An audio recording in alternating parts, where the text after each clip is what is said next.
السلام علیکم ګران اوریدونکو، په دې هیله چې روغ به یاست. یو ځل بیا هم ستاسې په درانه حضور کې له بېلتون نه وروسته د ناول له 14مې برخې سره حاضر شوم، په دې هیله چې تر پای مې ملتیا وکړئ. د تېرې برخې وروستي لفظونه: زما او د نورو ظالمانو ترمنځ څه توپیر شو؟ که هغوی زما ژوند، زما مینه او خوبونه، زما ارمانونه یې راڅخه واخیستل، نو ما هم ظلم وکړ، هغه هم د بخښلو ظلم. نوې برخه: خدایه، ما ستا پر امانت ظلم وکړ، خدایه ما وبخښه، رحم دې پر ما وکړه، د یوې ثانیې لپاره هم ما په خپل حال یوازې مه پرېږده، له ما مخ مه اړوه، خدایه صبر راکړه، مل مې شه. په لال مې خوارکۍ د رواجونو او په وروسته پاتې فکرونو له امله د مینې ټال راوشلېده او هغې ته یې بل نوی د غم ټال آویزان کړ. 2 ورځې بعد کلنۍ ازموینې وې. ټولو نجونو او د لال مې خویندو او وروڼو شپه او ورځ درسونه لوستل، مګر لال مې ته هر څه بې معنا وه. هغې ته خو ان خپله ساه اخیستل هم یو دروند بوج او فشار و. ازموینې هم پیل شوې. للمه به هر سهار د خپل ورور سره یو ځای له کوره وتله، تر څو اصغر ته د لیدو او خبرو کولو موقع پیدا نه شي. بس ورځې تېرېدې او شپې سبا کېدې. هغه ورځ هم راورسېده چې لل مې د خپل فراغت سند ترلاسه کړ.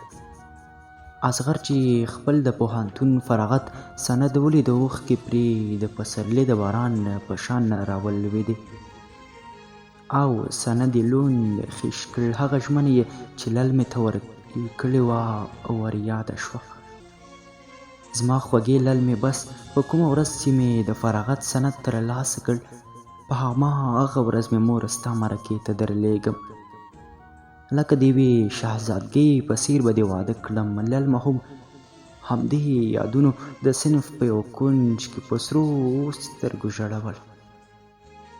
هیلې ورپسې ټول ښوونځی ولټه، اخر په ټولګي کې یې پیدا کړه، ژر یې ورمنډه کړه او په غېږ کې یې کلکه ونیوله. له مخ څخه یې اوښکې ور وچې کړې. لل مې، د خدای لپاره په تا څه شوي؟ داسې کوم اسمان راپرېوتی چې ستا له شونډو یې موسکا او ستا له صورت یې رنګ او روغن وړی، ته ولې ماته نه وایې؟ لل مې په خپل ټول توان ځان راقابو کړ، په شونډو یې ترخه او دردناکه موسکا وکړه. نه پوهېږم هیلې چې دا څنګه مریضي شوه چې هېڅ مې نه پرېږدي. هیلې ورته وویل: غلی شه، د ځان په اړه دې هر چا ته پلمه جوړه کړه، خو ما ته نه. دا مریضي نه ده، دا ستا د عشق دردونه دي چې تا په دننه زړه کې خوري. تر څو به داسې ځان ځوروې؟ ته د ډېرو خوښیو لایقه یې، خو ته اوسه خبره نه شي کولی. بس زه په خپله دا کار کوم، ته ماته د لالا شمېره او یا هم کوم ادرس کوي رایې که. ورته وایم چې که مینه دې رښتینې وي، په هر قیمت چې وي للمه خپله ناوې کړه. ستا بنده خو نه ده چې داسې یې ځوروي تر څو به درته ناسته وي. لل مې په پلمو له ادرس او شمېرې ځان خلاص کړه او هیلې ته یې وویل: کاش چې هر څه دومره اسانه وی. للمه له دردونو، غمونو او د سختیو په ګاللو ښه پوهېده، ځکه یې کلکه هوډ وکړ چې هیله به دا کړاوونه چې زه پرې اخته یم هغه پرې اخته نه شي. کوم درد چې زما زړه لیدلی نه غواړم چې هغه درد هیله هم وویني. همدا زما درد لیدلی زړه به څه نه کوي. هیلې هغې ته د ډاډګرنې په توګه وویل: دا چې ته پرې څومره مینه یې زه پوهېږم، ته پرته له هغې لیونی کېږي.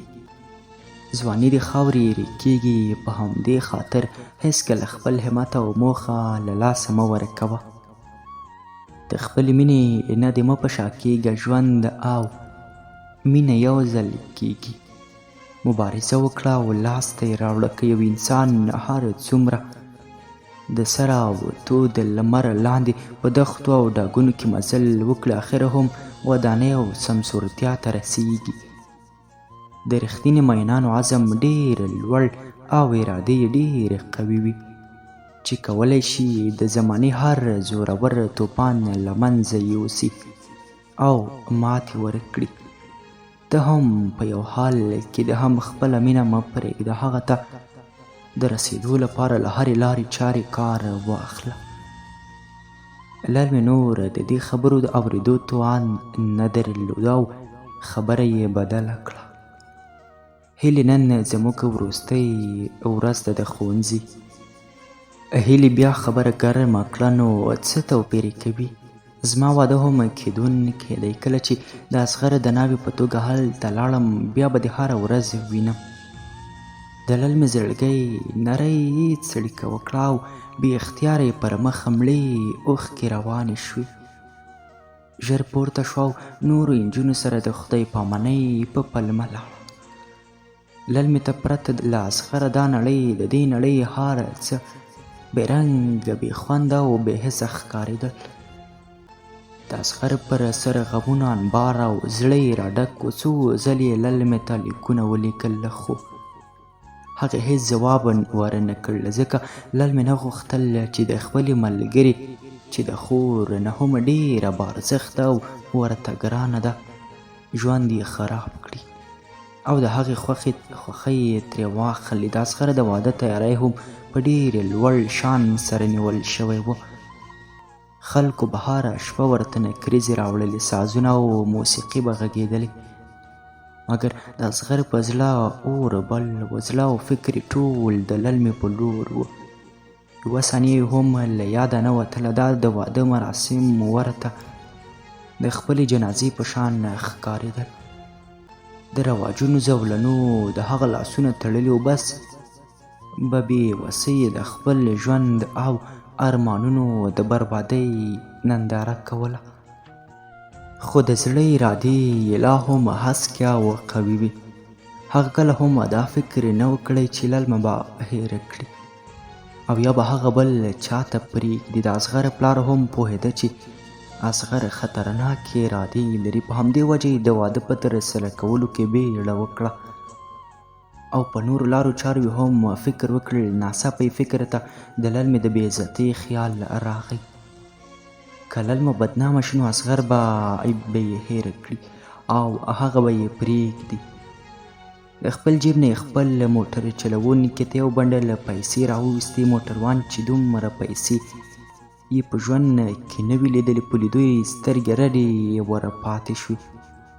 کله چې هغې ته د للمې د بې عزتۍ خبره ور یادوله، ناګهانه یې د اصغر هغه د دسمال په شپه او کرکه ور یاده شوه. د هغه جنون او لیونتوب ور یاد شو. بیا یې خپله لور وحیده ور یاده شوه. لاسونه یې په رپېدو شو او بیرته یې د پیسو بنډل جیب ته کړه او خپله اراده یې بدله کړه.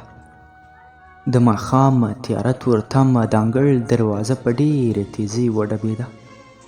د للمې پلار ور ووتلو، سترګې د کور په مالک ولګېدې.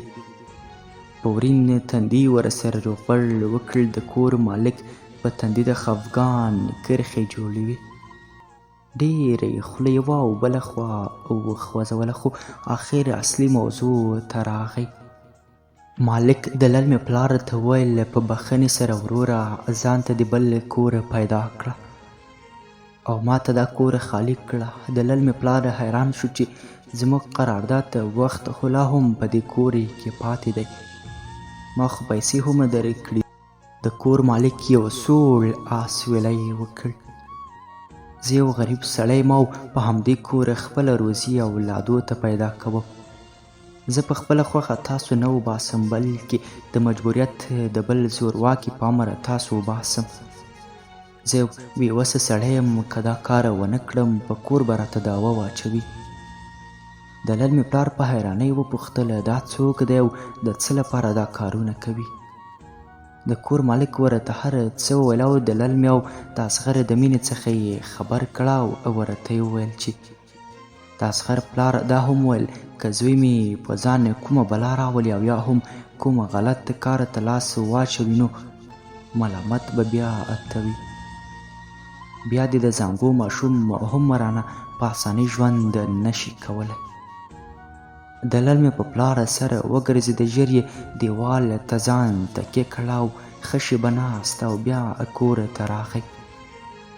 للمې ته یې په ځیر وکتل او ترې تېر شو. شپه د نیمې شپې څخه اوښتې وه. للمه د تناره پر سر ناسته وه. د ژمي یخه او سړه هوا چلېده. نری شمال یې پر وجود تبه راوسته. د للمې له سترګو د اصغر ښکلې غنم رنګه څېره او د خبرو انداز هېڅ نه لرې کېده. د باران څاڅکي هم تازه په ورېدو داسې ښکارېده لکه اسمان چې هم د للمې په حال زړه راډک شوی وي او د هغې له اوښکو سره خپلې اوښکې شریکول غواړي. په زګیروي او سرو سترګو یې اسمان ته وکتل او د خدای سره یې په خبرو پیل وکړ. خدایه دا ورځ دې هم راباندې ولیده. یا ربه زه به دا ټول عمر پرته له اصغره څنګه تېروم؟ دا کلونه به څنګه تېرېږي؟ دا ژوند به څنګه رالنډېږي؟ یا الله مخکې له دې چې زما ایمان ضعیفه شي، نفس بر ما غالب شي، ما ته یوه لار راوښیه چې صبر مې نصیب کړه، هغه صبر چې تا ایوب علیه السلام ته نصیب کړی و. للمه لا هم خبره نه وه چې نور به یې په سر کوم غمونه راسي. هغه خبره ده چې غم له غمه کله شرمېږي. په دې وخت کې د پلار مهربانه غږ یې واورېده. د للمې پر وجود مړه خوله راماته شوه. له ویرې یې له پښو ساه ووتله. پلار یې تر څنګ ورکېناست، تر ډېره دواړه چوپ و. بیا یې پلار په مسکا سره للمې ته وکتل او ویې ویل لورې که غمونه مصیبتونه د باران د څاڅکو په شان در باندې راوورېږي نو ته به په صبر او زغم سره ماته ورکوي. د صبر ثمره ضرور الله ورکوي. للمې په حیرانۍ او ویرې سره د سترګو په کونجونو کې خپل پلار ته وکتل. پلار یې وکړ لورې په رښتیا چې ته څومره لوی او پراخه زړه لرې. زه په هر څه پوه شوم. ستا د ځورېدو ژړېدو او مریضۍ علت ګاونډی هلک دی. څنګه مور او پلار به وي چې د اولاد په درد پوه نه شي؟ د للمې له وجوده له ډېرې ویرې ساه په وتو شوه. پلار یې خپل مهربانه لاسونه په سر ورتېرې کړل. لورې ویرېدو ته حاجت نشته، زه په تا پوره باور لرم. ستا انتخاب هم غلط نه و، خو افسوس د هغه په ظالم پلار. په خپل اولاد یې رحم ونه کړ نو د بل په اولاد به یې څه رحم راغلی وی.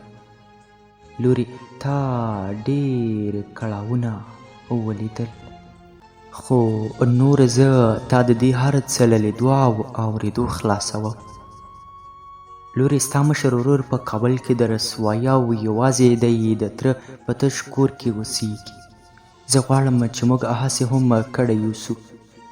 د للمې له خولې د واره ووتل خو پلاره د ورور دوکان به څنګه شي او بل زه نه غواړم چې زما له وجې تاسو په تکلیف شئ. او بله خبره دا چې ما دا ګاونډي هلک هېرې کړی دی، له ما به هېڅ شکایت وانه وري.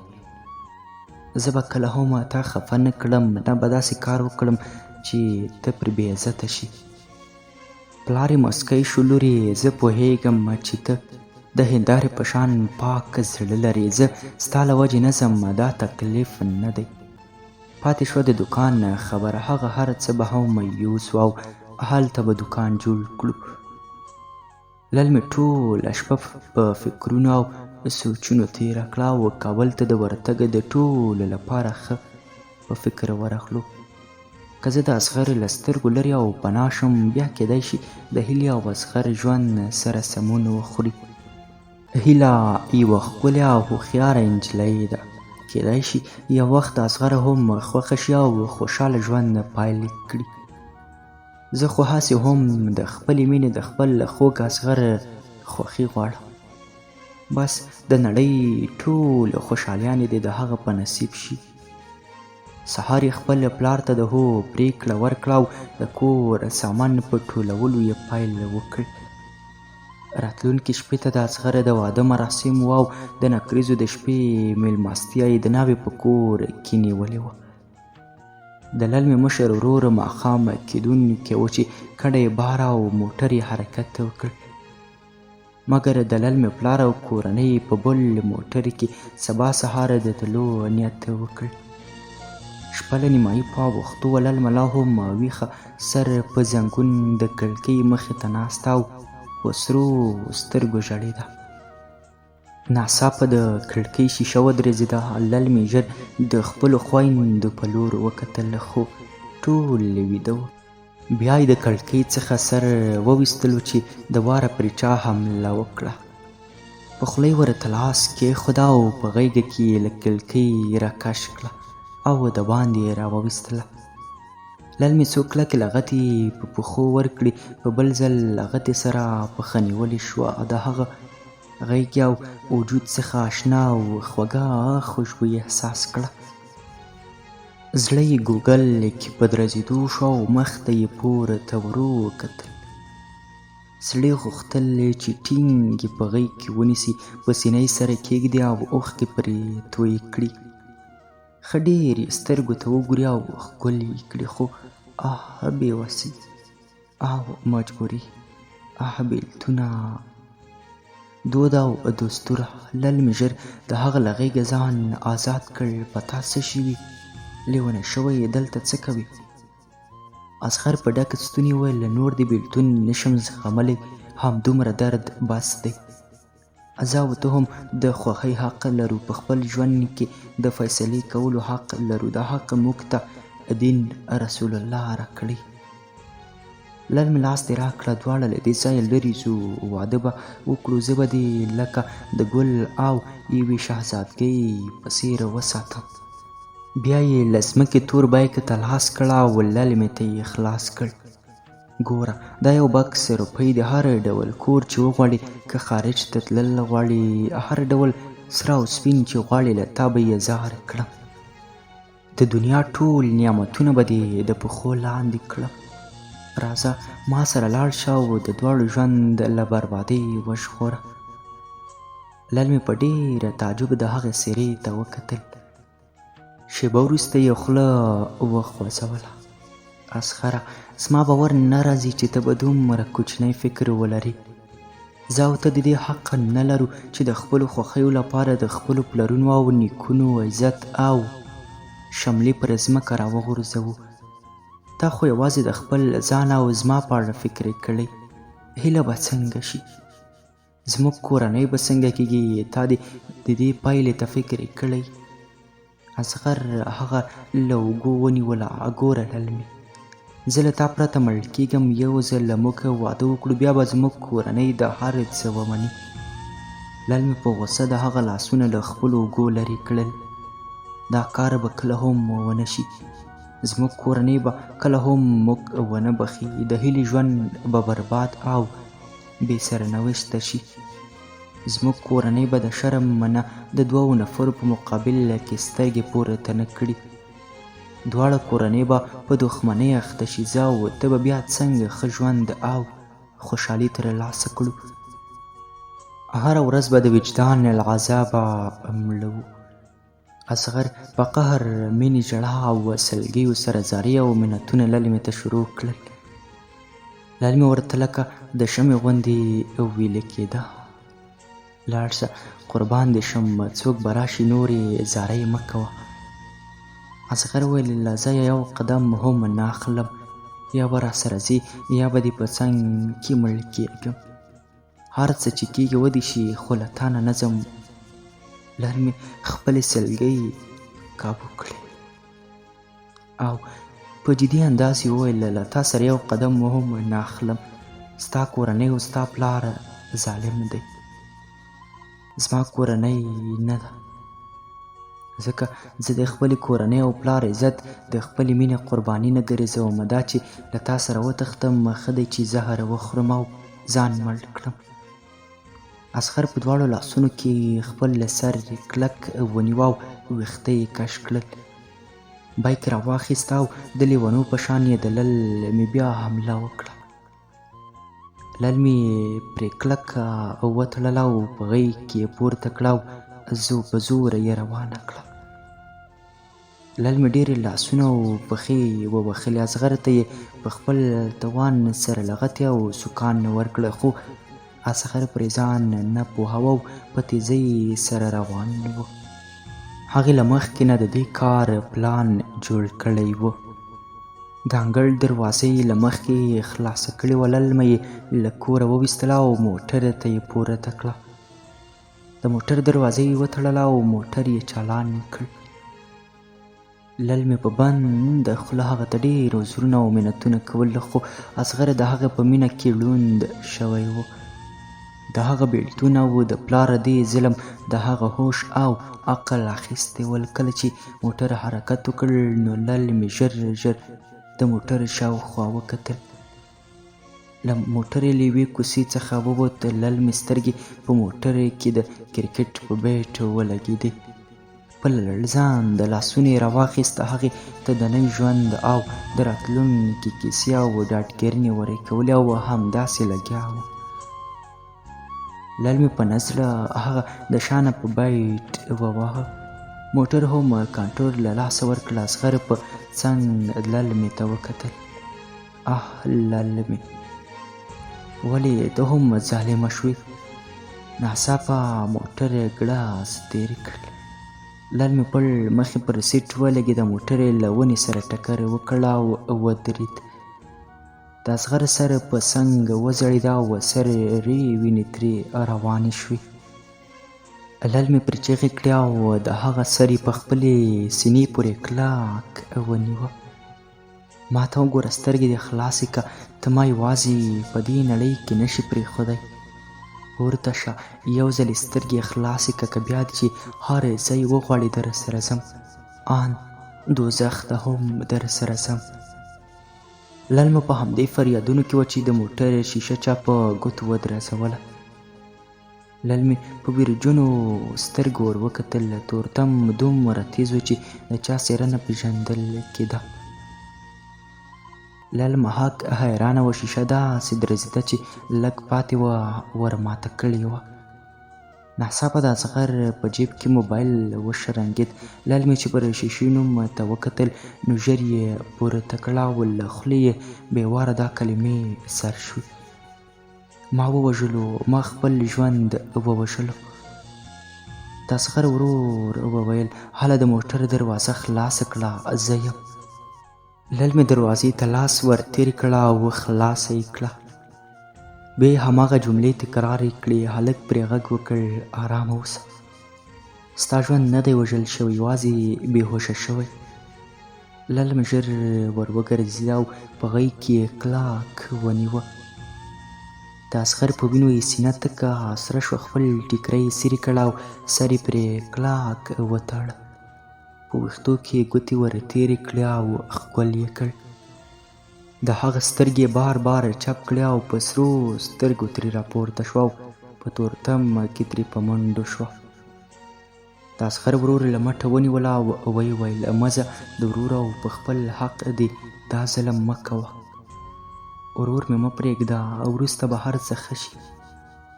للمه خوارکۍ له هرې خوا ځورېده. زړه یې کله غوښتل چې د اصغر نه لرې لاړه شي. هغې خو آن دوزخ ته تلل هم په مینه ورسره قبول کړي وو. ناڅاپه یې فکر ته د پلار تېری د اعتماد او باور خبرې ور یادې شوې. نجلۍ د واره په منډو شوه. اوږد سړک، د سړکونو څنډو ته ګڼې ونې او د تیارو ویره د للمې پر بدن ویره دوچنده کړه. تر شا یې غوږونو ته د پښو او قدمونو غږ اورېدل کېده. له ویرې په پښو کې سستي راغله. په شاشه یې نیم نظر ور وکتل. د یو نشه یي غږ یې واورېد. د للمې پر تن سپینې جامې وې چې په تیاره کې ژر تر سترګو کېدې. سړي په نشه غږ وویل: د انجونو په شان نرۍ ښکاري، په خدای ستړی دې کړم، لږ خو ودرېږه، خورم خو دې نه. للمې خپل قدمونه نور هم تیز کړل. حال یې پاک رب ته ښه ور معلوم.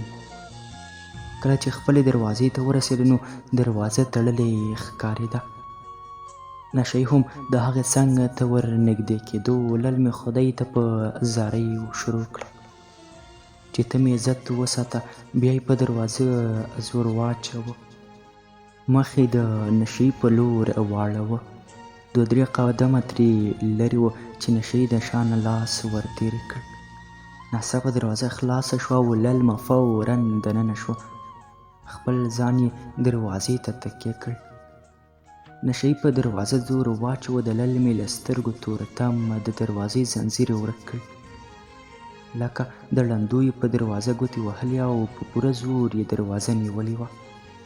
نشې تر نیمې دروازې ور خلاص کړه. نږدې و چې د للمې له خولې نه چیغې ووځي، خو ځان یې کابو کړ او د دروازې زنځیر یې په لاس ورغی. په خپل ټول زور یې دروازه قلف کړه او په منډه ترې لاړه. په انګړ کې له هرې ونې او هر څیزه ډارېده.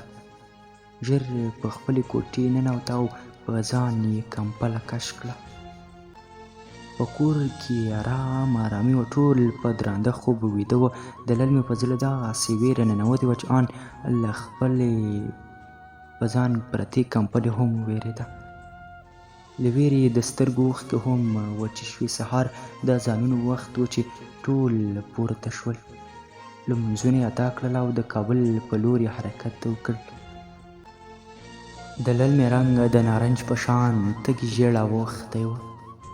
شونډې یې پترې نیولې وه او د وینو لیکې پکې جوړې وې.